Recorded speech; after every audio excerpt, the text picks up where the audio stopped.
அன்புள்ள சகோதர சகோதரிகளே, உங்களுக்கு ஒரு நற்செய்தி. நாம் வரவிருக்கும் 2025 ஆண்டு ஜனவரி 1 365 நாட்களுக்கும் 365 தலைப்புகளின் கீழ் வேத வசனங்களை வாசித்து பகிர இருக்கிறோம். நீங்கள் இதை அனுதினமும் கேட்டு தியானித்து ஆசீர்வாதத்தை பெற்றுக்கொள்ளுமாறு கேட்டுக்கொள்கிறோம். அது மட்டுமல்ல, இதை சப்ஸ்கிரைப் செய்து உங்கள் நண்பர்களிடமும் பகிர்ந்து கொள்ளுமாறு அன்புடன் கேட்டுக்கொள்கிறோம். நன்றி.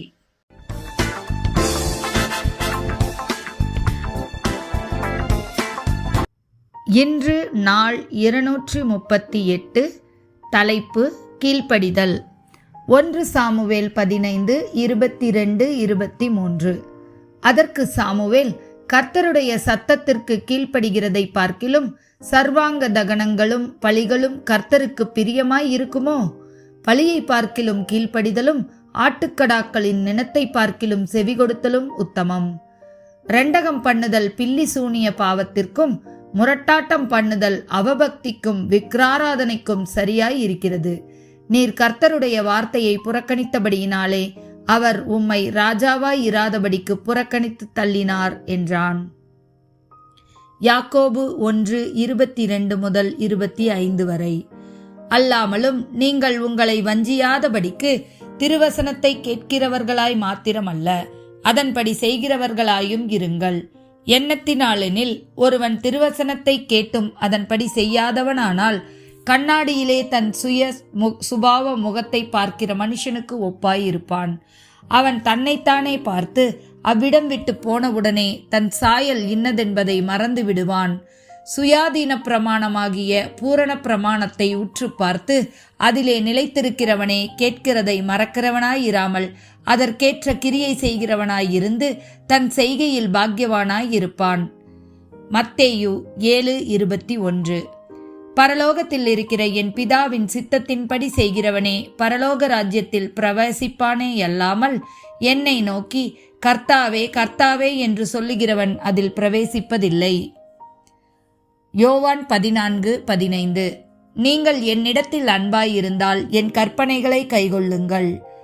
யோவான் 15:10 முதல் 15 வரை.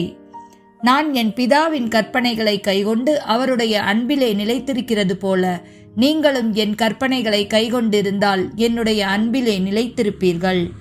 என்னுடைய சந்தோஷம் உங்களில் நிலைத்திருக்கும்படிக்கும் உங்கள் சந்தோஷம் நிறைவாய் இருக்கும்படிக்கும் இவைகளை உங்களுக்கு சொன்னேன்.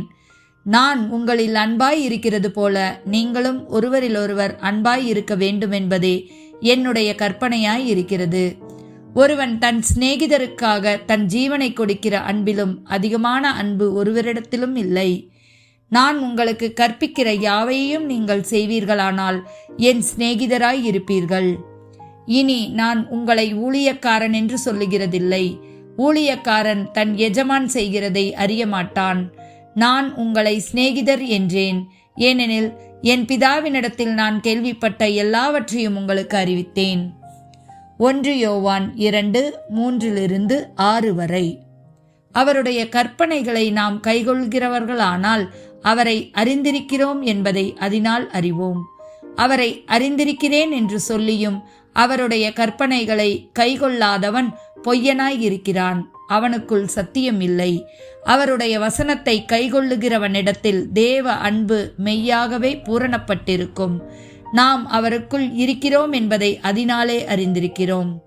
அவருக்குள் நிலைத்திருக்கிறேன் என்று சொல்கிறவன் அவர் நடந்தபடியே தானும் நடக்க வேண்டும். 2 யோவான் 1:6. நாம் அவருடைய கற்பனைகளின்படி நடப்பதே அன்பு. நீங்கள் ஆதி முதல் கேட்டிருக்கிறபடி நடந்து கொள்ள வேண்டிய கற்பனை இதுவே. ஆமென்.